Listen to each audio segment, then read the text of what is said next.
What is going on, guys? I am the FD Guru, bringing to you guys an NFL DFS podcast episode for Week 13. Going to be looking at the main slate on FanDuel. Going to be giving you guys a quarterback, a running back, a wide receiver, a tight end, and a defense I am targeting as of now on Saturday. There's some really good value plays out there, especially at running back. And we can really get some cheap plays in this video to help you spend up on some studs. Most of these plays are going to be cheap. Just make sure you like the video, make sure you're subscribed, and you can get future videos. Once NBA starts up in about a couple weeks, I will have consistent daily videos for you guys, just because it's every single night. So we have some crazy consistent DFS content to be pumping out right before Christmas. So starting at quarterback here, I love Deshaun Watson for this week.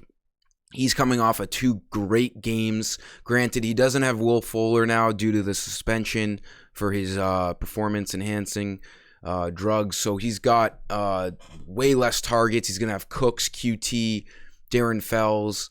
Not top guys to throw to, but I do think Watson is in great form. It's a very important divisional game here against the Colts, and it's got one of the highest over-unders on the slate this week at 51 right now. So I do think Watson's going to be able to do it all.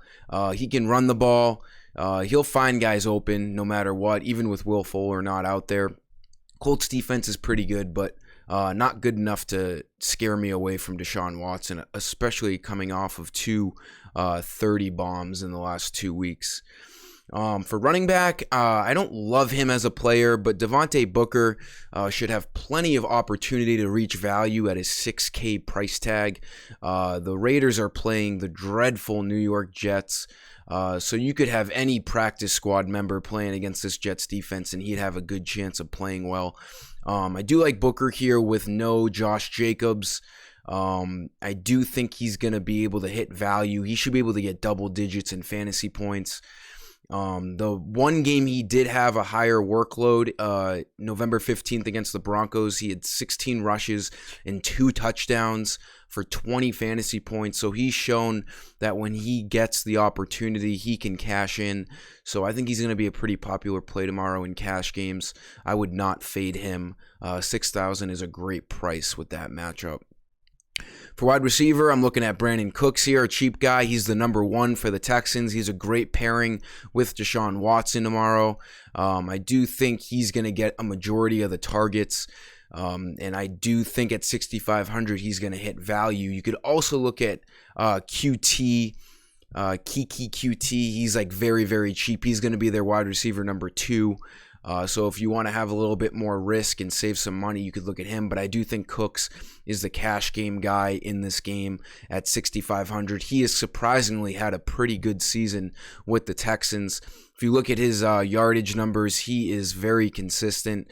He gets just about over 50 receiving yards every single game. He should have upwards towards this 9 target mark tomorrow with no Will Fuller out there.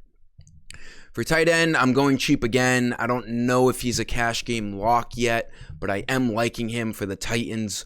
No Jonnu Smith, so we're looking at Anthony Firkser for the Titans, 4,600. They have a couple tight ends to be running out there in Jonnu Smith's absence, but they're saying that Firkser is going to be their top pass-catching tight end, which is all we care about here in the DFS world. So at 4,600, only $100 over bare minimum. He could end up being a great play. I don't know if I love it yet. I'm not saying load him up in every lineup, but he certainly presents some really good value at that price. And this note here saying he's going to be a top pass-catching tight end for the Titans against a bad Browns team. It could be pretty enticing to see how that turns out. So a pretty good play in my opinion, really cheap. It'll allow you to spend up at other positions. And then for defense, I wouldn't overthink this one. If you have the money to spend up, go for it with the Dolphins. The Bengals offense is just about as bad as it gets. No Joe Mixon, I don't think this week still. And obviously Joe Burrow is out for the year. He just had surgery. So this Bengals defense wasn't great to begin with. But now that they don't have Joe Burrow, it's just as bad as it gets. Yeah, Joe Mixon's still out as well. So this Dolphins defense has been playing really good against normal teams. They should be able to play very well against a beat-up Bengals team in Miami. So a great defensive play at 4,900. That'll sum up today's video, guys. Let's cash it in week 13. And if you enjoyed this video, just make sure you like the video, subscribe. And until next time, I am the FD Guru. I'm signing off. See ya.